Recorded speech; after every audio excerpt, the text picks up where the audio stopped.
The passenger never told me where he was going, and the app never told me the ride had ended.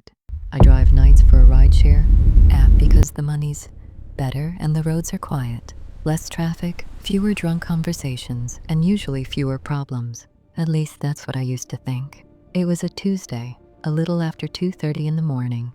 One of those slow nights where the city feels half asleep.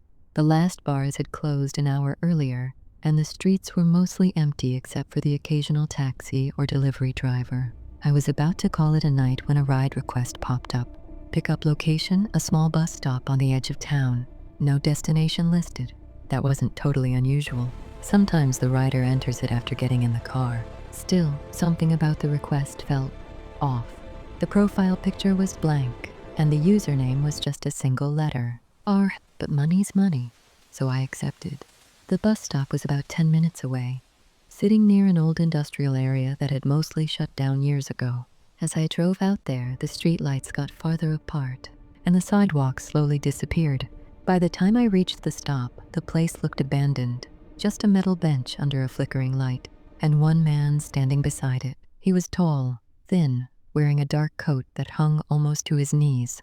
His face was pale in that washed-out streetlight, like he'd been standing there a long time. I pulled up and rolled the window down. "R?" I asked. He nodded once, didn't say a word. He opened the back door and got in. The door shut with a soft, heavy thud. "Evening," I said, glancing at him in the rearview mirror. No response. I waited a moment, expecting him to enter the destination on his phone. My driver app still showed the ride as a waiting destination. "So, where are we headed?" I asked, where he leaned forward slightly. And for the first time I saw his eyes in the mirror. They looked tired. Not sleepy, just drained. "Just drive," he said quietly. His voice was rough, like he hadn't spoken in a while.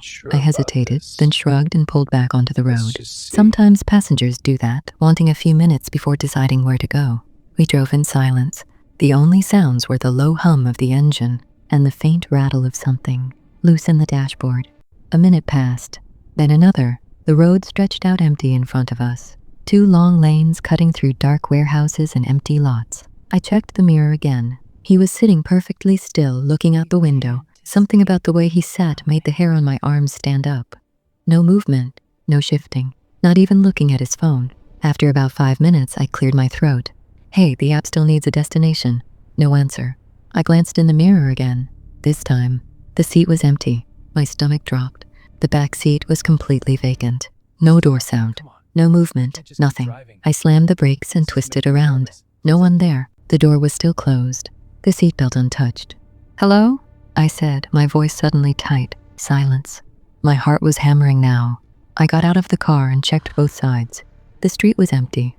No footsteps, no figure walking away. Just a cold wind moving trash along the curb. There was nowhere he could have gone. I stood there for a full minute, trying to convince myself I was tired. That maybe I'd imagined the passenger somehow. Then my phone chimed. I looked down. The rideshare app was still open. Ride in progress. Pickup completed. Passenger on board. My hands started shaking. I climbed back into the driver's seat slowly and stared at the rearview mirror. The back seat was still empty, but the ride timer kept counting.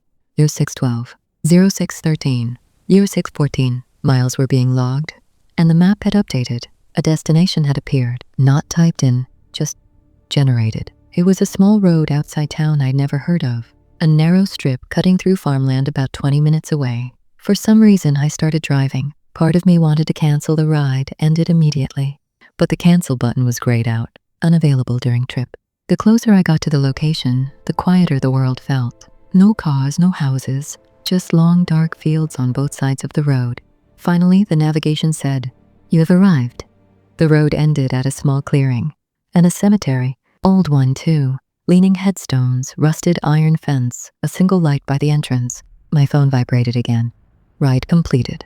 Total fare, 00. And then a message appeared from the passenger. Just 2 words. "Thanks for coming back." I stared at the screen, confused. Then something caught my eye in the rearview mirror. The back seat wasn't empty anymore. The man was sitting,